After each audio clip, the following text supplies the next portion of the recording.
BJP विधायक रामफेन पांडे ने सड़क का किया लोकार्पण। तस्वीरें आपके सामने हैं जहां बीजेपी विधायक सड़क का लोकार्पण करते हुए नजर आ रहे हैं।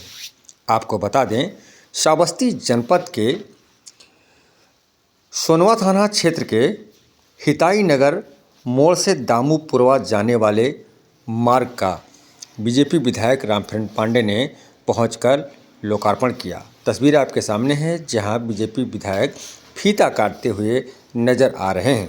आपको बता दें कि हिताई नगर मोड़ से दामूपुरवा गांव को जाने वाला मार्ग काफ़ी बदहाल था, गड्ढों में तब्दील था, जिससे लोगों को आने जाने में काफ़ी परेशानी का सामना करना पड़ रहा था। बीजेपी विधायक ने इस बदहाल सड़क का मरम्मत कार्य कराकर इस सड़क का लोकार्पण किया है और वहीं बीजेपी विधायक सड़क पर चलकर सड़क की गुणवत्ता का जांच भी किया। तस्वीरें आपके सामने हैं जहां बीजेपी विधायक जो सड़क पहले जर्जर थी और गड्ढों में तब्दील थी, उस सड़क पर बीजेपी विधायक ने उस सड़क का मरम्मत कार्य करवाकर गांव वालों को एक तोहफा दिया है, क्योंकि बरसात के दिनों में ग्रामीणों को आने जाने में काफ़ी दिक्कत का सामना करना पड़ता था। लोगों को बहुत मुश्किल का सामना करना पड़ता था। बीजेपी विधायक ने गड्ढे में तब्दील मार्ग का मरम्मत कार्य करवाकर ग्रामीणों को एक तोहफा दिया है, जिससे लोगों को आने जाने में सुविधा मिलेगी। तस्वीरें आपके सामने हैं। यह तस्वीर हिताई नगर मोड़ की है जहां पर बीजेपी विधायक पहुंचे और सड़क का लोकार्पण किया, तो वहीं ग्रामीणों ने बीजेपी विधायक का फूल माला पहनाकर स्वागत किया। तस्वीरें आपके सामने है जहां बीजेपी विधायक का लोग माल्यार्पण करते हुए नजर आ रहे हैं। बीजेपी विधायक ने कहा कि ग्रामीणों के द्वारा कई बार शिकायत की गई थी, जिसके चलते इस जर्जर व बदहाल मार्ग का मरम्मत कार्य कराया गया है, जिससे लोगों को आने जाने में सुविधा मिलेगी। हिताई नगर से दामूपुरवा व कैंदुआ गांव के लोगों को आने जाने में काफ़ी परेशानी का सामना करना पड़ रहा था, जिसको लेकर बीजेपी विधायक ने मार्ग का मरम्मत कार्य करवाकर उसका लोकार्पण किया है, जिससे ग्रामीणों को आने जाने में सुविधा मिलेगी। बीजेपी विधायक रामफेन पांडे ने कहा कि बीजेपी सरकार विकास का काम करती है, तो वहीं बीजेपी विधायक ने ग्रामीणों को बताया कि अगर किसी की कोई भी समस्या हो तो तत्काल वह हमसे शिकायत कर सकता है और उसका निदान किया जाएगा। आने वाली है इस लोकार्पण कार्यक्रम में उपस्थित इस कार्यक्रम के आयोजक, जिन्होंने बड़े अथक प्रयास करके और पूरी ईमानदारी के साथ बहुत अच्छी सड़क बनाई है और जिनके नेतृत्व में कुशल निर्देशन में यही नहीं पूरे जनपद में विकास की गति आगे बढ़ रही है। ऐसे अपने बहुत ही निर्भीक और मेहनती अधिशासी अभियंता लोक निर्माण विभाग भाई सर्वेश जी अपनी बात रखी कि हमारे गांव में कोई काम नहीं करा रहा, क्षेत्र का विकास नहीं हुआ है, इसलिए हम लोग मतदान नहीं करना चाहते। जो भी लोग आए थे, संगठन के लोग और सरकारी लोग, जो वादा करके गए यहाँ कार्य होगा। और एक साल अभी नहीं हुआ है मतदान, एक साल के अंदर 70 लाख रुपए की योजना से आपका पूरा रास्ता सुगम होगा। और यही नहीं, लाल कैंदुआ गांव में मैंने इंटरलॉकिंग भी लगवा दिया, जो सड़क लपलपाती हुई दिख रही। जिस आशा और विश्वास के साथ आपने अपना प्रतिनिधि चुना है, हमारा निरंतर प्रयास रहता है कि मेरे क्षेत्र में किसी गांव में, किसी मजरे में, किसी मोहल्ले में लोगों को किसी का सामना न करना पड़े। निरंतर पूरी ईमानदारी के साथ जिस आशा और विश्वास में आपने खरा करने के लिए विश्वास करके मतदान किया, ऐसे मनीषी उत्तर प्रदेश के मुख्यमंत्री पूज्य योगी उत्तर प्रदेश की सरकार जीरो टॉलरेंस की नीति पर अपना कार्य कर रही है। भ्रष्टाचार को समाप्त किया जा रहा है। जो दुष्ट लोग थे, अपराधी थे, उन पे शिकंजा कसा जा रहा है। कोई बड़ा अपराधी उत्तर प्रदेश में आपको खोला नहीं मिलेगा, या तो जेल के सीटों में है, या तो ऊपर चला गया, या तो प्रदेश छोड़ के भाग गया। बहुत सही, बहुत सही। मुख्यमंत्री जी के नेतृत्व में हर विभाग में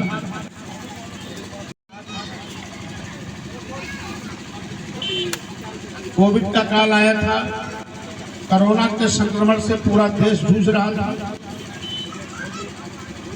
आपके देश के लोगों को जान बचाने का काम प्रधानमंत्री जी के नेतृत्व में पूरे देश में हुआ और उत्तर प्रदेश में पूज्य योगी आदित्यनाथ जी के नेतृत्व में लॉकडाउन के समय हमारे भारतीय जनता पार्टी के कार्यकर्ता घर से निकलकर और अपने सेक्टर अध्यक्षों, बूथ अध्यक्षों के माध्यम से राशन देने का काम किया कि कोई व्यक्ति कोरोना में मजदूर पैसे का है तो भूखों घर पे न सोए।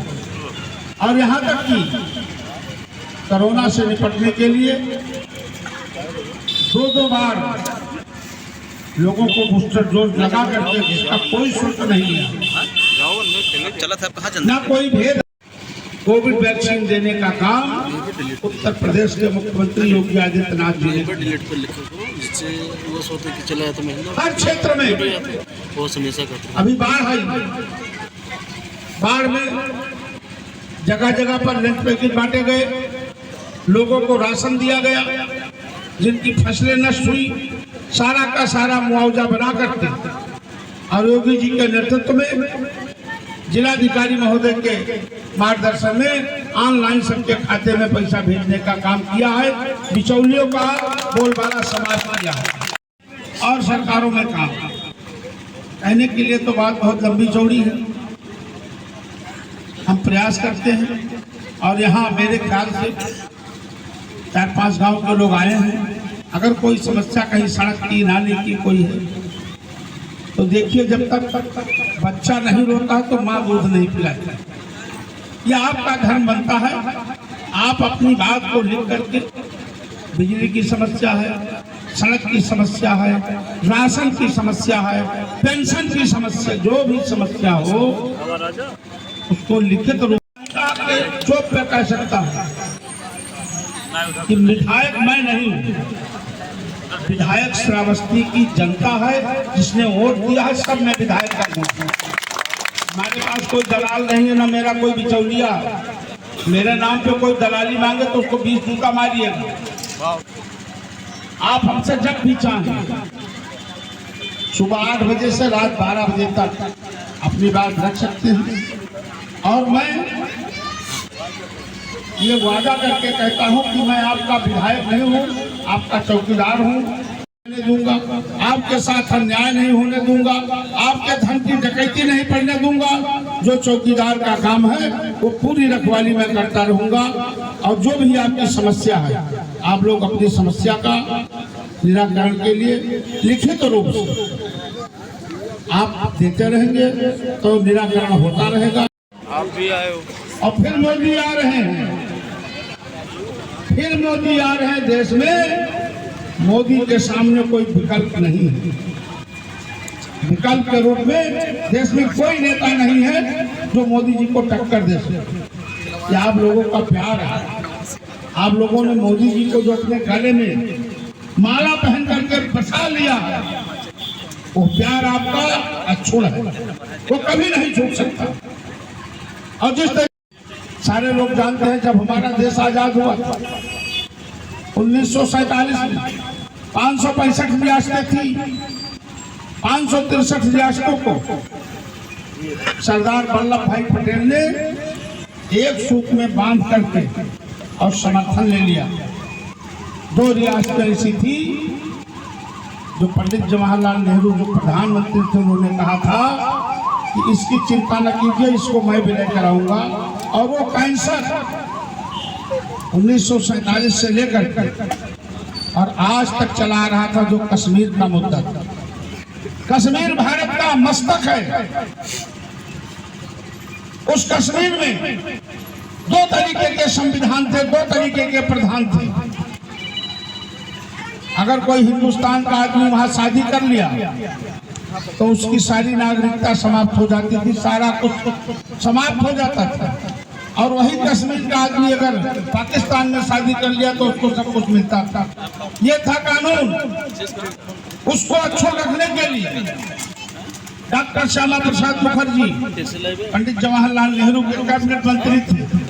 उनको ये बात नहीं अच्छी लगी, उन्होंने इस्तीफा देकर और जनसंघ की स्थापना करके और कश्मीर में जाकर के झंडा फहराने जा रहे थे, तिरंगा, उनकी हत्या कर दी जाती। तभी से सभी लोगों ने यहाँ से हुंकार भरी थी। तमाम लोग इसमें गए होंगे जेल भरो आंदोलन में और नारा देते थे कि जहाँ हुए बलिदान मुखर्जी वह कश्मीर हमारा है। उस कश्मीर की अस्मिता को धन्यवाद दूंगा अपने प्रधानमंत्री जी को, अमित शाह जी को। 5 अगस्त 2019 को एक झटके में धारा 370 और 35 से समाप्त करके समान नागरिकता लाने का काम किया है। आज तुम्हारे उत्तर प्रदेश का व्यापारी, आज तुम्हारे देश के अंदर का व्यापारी वहां जाकर के जमीन लेकर के प्लाटिंग करके कोठी बनवा रहा है, बिजनेस कर रहा है। 100 साल पहले जो हमारे धर्म की आस्था, जिनको हम आज भी पूछते हैं, मर्यादा पुरुषोत्तम राम मंदिर का विवाद ढहाया हुआ। जिस तरीके से बाबरी मस्जिद के शिक्षकों में झगड़ा हुआ था, प्रधानमंत्री जी ने कहा था कि हमारे एजेंडे में है राम मंदिर। और राम मंदिर जब बना, 5 साल का कार्यकाल 14 से 19 तक बीता, मोदी जी अयोध्या नहीं आए। जब दोबारा आप लोगों ने प्रधानमंत्री बनाया, कोर्ट से पैरवी करके आदेश लेकर के और 5 अगस्त 2020 को रामलला को स्थापित कर दिया। जो 500 वर्षों से हमारी राह थी, जो लकीर खींची हुई थी, उसको तोड़ने का काम किया तो भारत माँ के सच्चे सपूत नरेंद्र भाई मोदी और अमित शाह ने। जो बहुत से लोग गए होंगे आंदोलन में, लेकिन उसको जो लोग अभी तक मस्जिद और मंदिर का उल्लू सेकते थे, उसको समाप्त कर दिया हमारे प्रधानमंत्री जी। आज भव्य मंदिर का निर्माण हो रहा है। यही नहीं, जितनी विरोधी ताकतें हैं जो मंच से रामकृष्ण का नाम नहीं लेती थी, चाहे समाजवादी पार्टी हो, चाहे कांग्रेस हो और चाहे हो बहुजन, सारे लोग भगवान को मत्था नवाने जाते हैं, भगवान की पूजा करने लगे। ये खुशी की बात है कि उनको राम याद आया। आज इस अवसर पर आप लोगों को प्रतिदिन जाना है। हमको कभी बुलाएंगे शादी में या मांगलिक कार्यक्रम में या किसी मैया की सूचना मिलेगी, मुझे तब आना है, रहना आपको। इसी तरीके से आप लोग जो जरूरी काम हुआ करें, धीरे धीरे लिख करके दे दीजिए। देरी है, अंधेर नहीं है। जितनी हमारी क्षमता है उस क्षमता के अनुरूप आपके कसौटी पर खरा उतरूंगा। कहना क्या है, ये तो सड़क इतनी खराब थी। जब मैं चुनाव के पहले यहाँ आया था तो इस पे गाड़ी जिस तरीके से चल रही थी, मैं खुद नहीं समझ पा रहा था कि सड़क में गड्ढा है कि गड्ढे में सड़क है। लोग काफ़ी इस मामले को लेकर के उत्तेजित भी थे। चुनाव के समय हमने कहा था कि चुनाव हो जाने दीजिए, सड़क बनेगी। और जैसे चुनाव हुआ तो सड़क का निर्माण के लिए, चूँकि बीच में बरसात आ गया था, बरसात में सड़क बन नहीं सकती, ये कार्य संपन्न हुआ पूरी ईमानदारी के साथ। हमारे ठेकेदार ने और हमारे अधिकारियों ने जिस तन्मयता के साथ लग करके इस क्षेत्र के लिए एक वरदान साबित हुआ है। जितनी अच्छी सड़क बनी है, मैं अधिकारियों का और ख़ासकर जो ठेकेदार सड़क बनाए पप्पू सिंह, इनका हृदय से साधुवाद देता हूं कि अगर इसी तरीके से काम की गति होती रहेगी, निश्चित रूप से सड़क लंबे समय तक चलेगी। क्षेत्रवासियों की जो भी समस्याएं होंगी उसके लिए भी तो एक सड़क है, तमाम सड़कें ऐसी हैं जो बन चुकी हैं। लोकार्पण हम लोग प्रतिदिन कोई न कोई सड़क का लोकार्पण करते हैं। अब